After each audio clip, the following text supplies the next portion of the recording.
Hello everyone, welcome back in our channel S C I तक channel में आप लोगों का बहुत बहुत स्वागत है।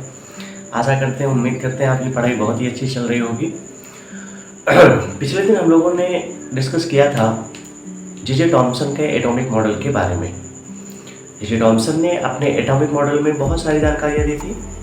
उन्होंने अपनी एटॉमिक मॉडल को बेस किया हुआ था। उनका एटॉमिक मॉडल आधारित था तरबूज के मॉडल पर, पम पडिंग वाटर जिसे हम कहते थे। ठीक है, और जब एक नया एटॉमिक मॉडल आया, रदरफोर्ड का एटॉमिक मॉडल आया, एक्सपेरिमेंटल एटॉमिक मॉडल आया, तो फिर जे टॉमसन के एटॉमिक मॉडल में खामियां पाई जाने लगी। बहुत सारी जो विशेषताएं बताई रदरफोर्ड जी ने, क्योंकि रदरफोर्ड ने एक प्रैक्टिकल किया। कौन सा प्रैक्टिकल किया? अल्फा पार्टिकल स्कैटरिंग का, अल्फा कण प्रकीर्णन का प्रैक्टिकल किया इन्होंने। और अल्फा कण प्रैक्टिकल करने के बाद में प्रकीर्णन का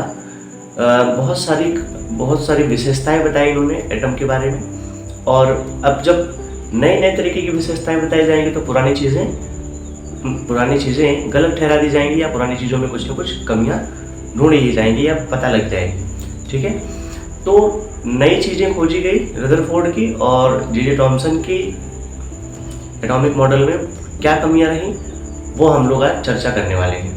ठीक है, तो आइए हम लोग स्टार्ट करते हैं। स्टार्ट करने के पहले मैं आपको बता देता हूँ कि हम लोग पढ़ेंगे क्या आज के दिन।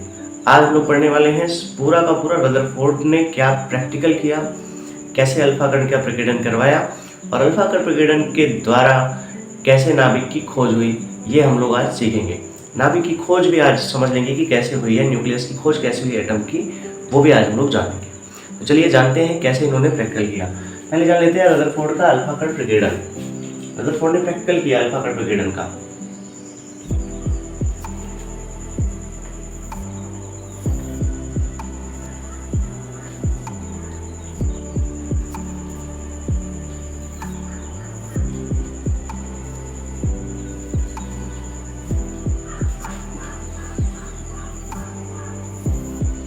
रदरफोर्ड का अल्फा कण प्रकीर्णन।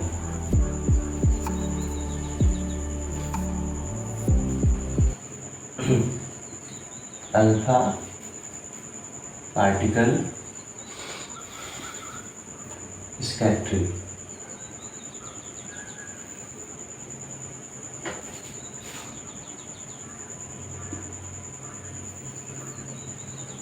ये रदरफोर्ड का प्रयोग था।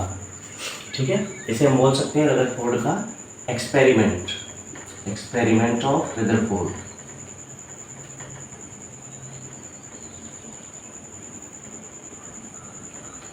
रदरफोर्ड जे टॉमसन जी के ही शिष्य थे, उन्हीं के संरक्षण में ये काम करते थे। तो एटॉमिक मॉडल जब बताया गया, रदरफोर्ड ने बताया, जे टॉमसन के ही संरक्षण में सारा काम किया था उन्होंने। और रदरफोर्ड के भी शिष्य 2-3 थे, उन लोगों ने भी इनका साथ दिया। मतलब 3 पीढ़ी कुल मिलाकर, जे टॉमसन गुरु, और उसके बाद उनके शिष्य रदरफोर्ड, और रदरफोर्ड के भी शिष्य। तो सब लोगों ने मिलकर के ये प्रकीर्णन का प्रयोग किया था, स्कैटरिंग का प्रयोग किया था। देखिए करते क्या है, सबसे पहले अल्फा पार्टिकल को समझ लेते हैं। ये अल्फा पार्टिकल क्या है और अल्फा पार्टिकल कहाँ से प्राप्त किया रदरफोर्ड ने। अल्फा पार्टिकल की खासियत यहाँ जान लेते हैं साइड में एकदम। अल्फा पार्टिकल एक प्रकार का पॉजिटिव पार्टिकल है, अल्फा कण बोलते हैं इसे। और अल्फा कण एक प्रकार का पॉजिटिव पार्टिकल है, धनात्मक कण है एक प्रकार का, और बहुत भारी कण है।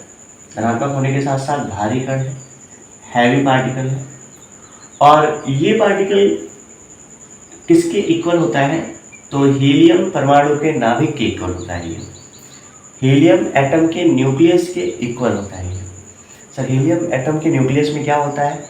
इलेक्ट्रॉन को निकाल दो, बाकी न्यूक्लियस में क्या बचा? 2 न्यूट्रॉन और 2 प्रोटॉन। हीलियम एटम का नाभिक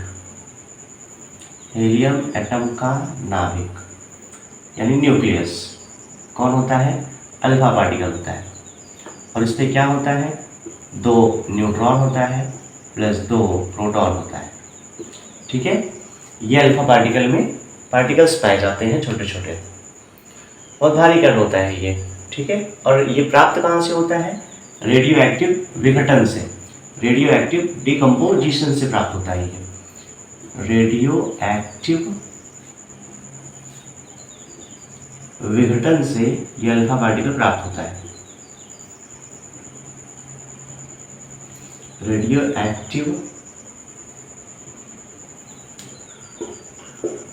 डिकम्पोजिशन से ये प्राप्त होता है।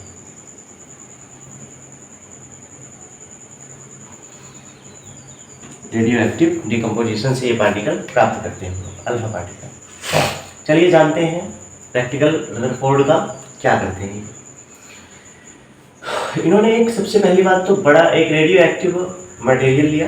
रेडियो एक्टिव मटेरियल क्या लिया इन्होंने? रेडियम, रेडियम लिया।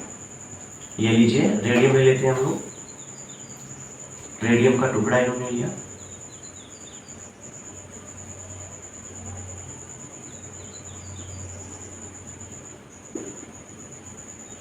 ये इन्होंने रेडियम का टुकड़ा ले लिया और रेडियम टुकड़े के ऊपर इन्होंने क्या किया?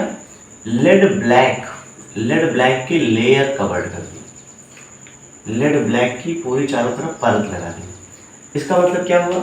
ये रेडियो एक्टिव मटेरियल है रेडियम, ये तो ठीक बात है, लेकिन ये ऊपर ये लेड ब्लैक की लेयर क्यों लगाई जा रही है? तो ऊपर लेड ब्लैक की लेयर इसलिए लगाई जा रही है ताकि अनियंत्रित होकर के इसमें से और तरीके की पार्टिकल्स ना निकले, क्योंकि रेडियो एक्टिव विघटन के फलस्वरूप बहुत सारे पार्टिकल्स निकलते हैं, बहुत सारी प्रकार की रेज निकलती हैं। तो ये अनियंत्रित होकर के और ज़्यादा रेज ना निकलने पाए, ये क्या करते हैं हम लोग यहाँ पे हम लोग क्या करते हैं? लेड ब्लैक की कोटिंग कर देते हैं। ये लेड ब्लैक की हम लोग कोटिंग कर देते हैं इस वजह से कि यहाँ से हमें केवल और केवल क्या प्राप्त हो? अल्फा रेज प्राप्त हो या अल्फा पार्टिकल्स प्राप्त हो। ठीक है। अब इन अल्फा रेज को हम आगे बढ़ाते हैं और आगे बढ़ा के क्या करते हैं? इसे हम लोग देखें, आगे बढ़ाते हैं अल्फा रेज को और एक स्क्रीन के थ्रू गुजार देते हैं इसको, स्क्रीन के थ्रू स्क्रीन बनाते हैं थोड़ी सी, देखिएगा।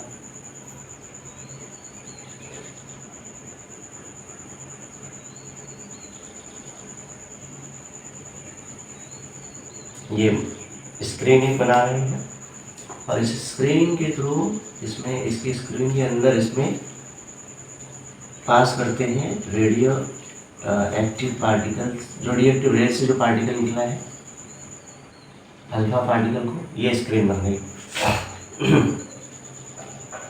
ये स्क्रीन है इस टाइप से, ये हो गई स्क्रीन।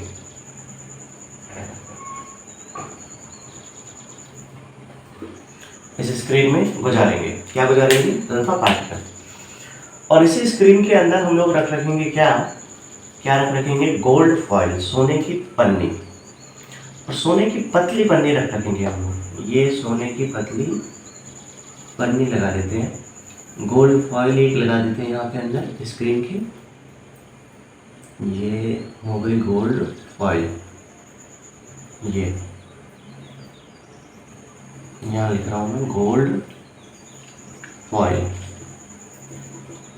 और ये गोल्ड फॉइल बहुत ही थिन होती है, बहुत ही पतली होती है। लगभग इसकी जो मोटाई होती है, थिकनेस होती है, वो इतने सेंटीमीटर होती है, 4 × 10⁻⁴ सेंटीमीटर के आसपास की होती है। ठीक है। तो इतनी मोटी सोने की पन्नी लगा दी गई, गोल्ड फॉइल लगाई गई। और अब अल्फा पार्टिकल्स ये जो आ रहे हैं यहाँ से लेड ब्लैक में, देखो हर जगह लेड ब्लैक कवर भी किया गया, बस थोड़ा सा छोड़ दिया गया स्थान कि यहाँ से पार्टिकल निकले, अल्फा रेज यहाँ से निकले। अल्फा रेज यहाँ से निकलती है और निकल करके जाती है कहाँ पे? इस गोल्ड वाली फॉइल में, स्क्रीन के थ्रू होती हुई चली जाती है। ठीक है। अब स्क्रीन के थ्रू होती हुई गोल्ड फॉइल पे जाती है तो होता क्या है? ये इमिट होती है गोल्ड फॉइल पे, गोल्ड फॉइल पे इमिट होकर के क्या निकलता है? मतलब कुछ रेज तो एकदम सीधी चली जाती है, ये तो किनारों से जाती है, एकदम साइड से होके जाती है अल्फा रेज गोल्ड फॉइल की, वो एकदम सीधे सीधे निकल जाती है। जो सेंटर से जाती है, सेंटर के आसपास जाती है, वो थोड़ा सा डेविएट हो जाती है, डेविएट हो जाती है। डेविएट होने का मतलब रास्ता भटक जाती है। ये ऐसी कुछ इस प्रकार से। और जो एकदम सेंटर पे जाती है वो सेंटर पे जाके वापस आ जाती है, कुछ इस टाइप से सेंटर पे जाके वापस आ जाती है। और लगभग 20,000 अल्फा पार्टिकल्स को अगर इस सोने की पन्नी पे इमिट कराया जाए तो कम से कम 20,000 पार्टिकल्स में से एक आध पार्टिकल ही ऐसा होगा जो सोने की पन्नी पे गोल्ड फॉइल पे टकराएगा, इमिट होगा और टकराने के बाद वापस लौट आएगा। ये प्रैक्टिकल देखा, ये प्रैक्टिकल किया रदरफोर्ड ने, और इस प्रैक्टिकल को करने के बाद में बहुत सारे इन्होंने कंक्लूजन्स फाइंड आउट किए, बहुत सारे इन्होंने निष्कर्ष निकाले। क्या किया? अल्फा रेज प्राप्त किया। अल्फा रेज का फिर इन्होंने बम्बार्डमेंट कराया किस पर? गोल्ड फॉइल पे। पतली गोल्ड फॉइल ली इन्होंने, थिन गोल्ड फॉइल ली, और गोल्ड फॉइल लेने के बाद में देखा तो किनारे किनारे पे अल्फा पार्टिकल्स को इमिट कराया, डाला, बम्बार्डमेंट करवाई, तो वो आर पार हो गए। थोड़ा सा जैसे ही सेंटर के पास आए ये डेविएट होने लग गए, डेविएट होकर दूर जाने लग गए, और जब सेंटर पे गया कोई एक पार्टिकल तो वो सेंटर वाला एकदम सेंटर पे जाके रखे वो दोबारा से इमिट होके वापसी आ गया। और कहीं 20,000 पार्टिकल्स में से एक पार्टिकल जाता है सेंटर पे और वो क्या होता है? इमिट होता है वहाँ पे और वापसी आ जाता है, रिटर्न हो जाता है। ठीक है, ये रदरफोर्ड ने प्रयोग किया और इस प्रयोग को करने के बाद में इन्होंने बहुत सारे कंक्लूजन्स निकाले। तो पहले आप इस रदरफोर्ड के इस प्रयोग को आप स्क्रीनशॉट लीजिए और उसके बाद हम लोग बात करेंगे इनके प्रयोग के द्वारा क्या निष्कर्ष निकले। ठीक है, स्क्रीनशॉट ले सकते हैं आप। अच्छा, आपने स्क्रीनशॉट ले लिया होगा उसका, और अब हम जान लेते हैं कि रदरफोर्ड ने जो प्रकीर्णन का प्रयोग किया, एक्सपेरिमेंट किया, इसके निष्कर्ष क्या क्या निकले, इसके कंक्लूजन्स क्या क्या निकले, और कंक्लूजन से हमें प्राप्त क्या हुआ, और कंक्लूजन के द्वारा हम लोगों ने क्या जानकारियां प्राप्त की, वो चीज़ें देखें। तो कंक्लूजन लिख देता हूँ मैं यहाँ पे, कंक्लूजन। कंक्लूजन में सबसे पहला कंक्लूजन कौन सा निकला? First conclusion. तो देखें क्या देखा इन्होंने देखा कि गोल्ड फॉइल के किनारों पे जब अल्फा पार्टिकल्स गए तो एकदम आर पार निकल गए, आर पार निकल गए, एकदम क्रॉस करके आर पार हो गए। ठीक है, पहला देखा इन्होंने, अल्फा कण सोने की पन्नी के किनारे, सोने की पन्नी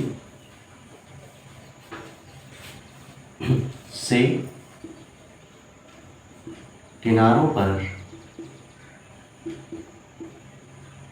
सीधा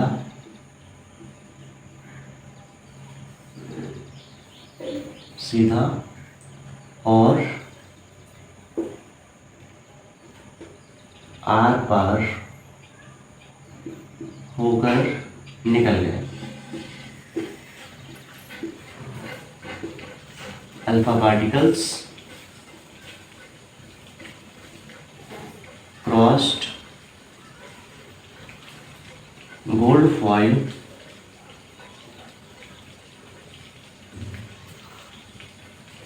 and went on straight line without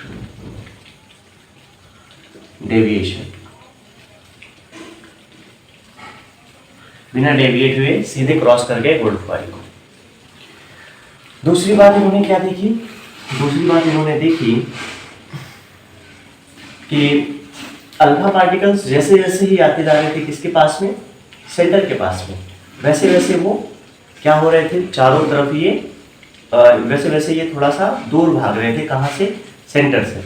इससे ये कंक्लूजन निकलता है, इससे ये पता चलता है कि यहाँ पर, क्योंकि अल्फा पार्टिकल कैसा था? पॉजिटिव पार्टिकल को मैंने लिख रखा था, ये अल्फा पार्टिकल था और अल्फा पार्टिकल को हमने क्या माना हुआ था? Positive particle. तो इससे ये कंक्लूजन निकलता है कि ये सेंटर वाले पॉइंट पे क्या होगा? पॉजिटिव चार्ज होगा, धनावेश होगा। देखिए अल्फा पार्टिकल्स आर पार निकल गए, ठीक है, वो उससे पता चला कि किनारों पे जो है कोई चार्ज नहीं, न्यूट्रलिटी बनी हुई है, तभी वो आर पार चले गए। दूसरी चीज़ इससे पता चलता है, जो ये सेंटर पे गए, सेंटर पे जाने के बाद में इनका डेविएशन हुआ, दूर हटने लग गए, दूर हटने लग गए। इस वजह से पता चलता है कि ये जो पार्टिकल आ रहा है ये पार्टिकल पॉजिटिव है, तो यहाँ पर भी क्या होगा, बीच में सेंटर वाले पॉइंट पे पॉजिटिव होगा, केंद्र पर धनात्मकता होती है, केंद्र पर धनात्मक चार्ज होता है, केंद्र पर धनावेश पाया जाता है।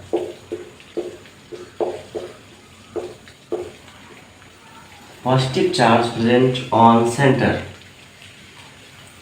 Positive charge present on centre,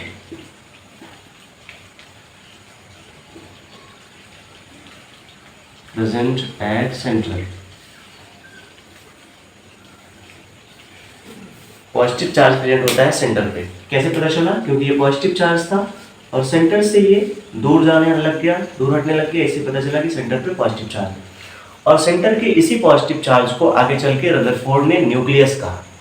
ये भी बात पता चल गई। जो सेंटर पे पॉजिटिव चार्ज पाया जा रहा था इसी को क्या कहते हैं? न्यूक्लियस कहते हैं।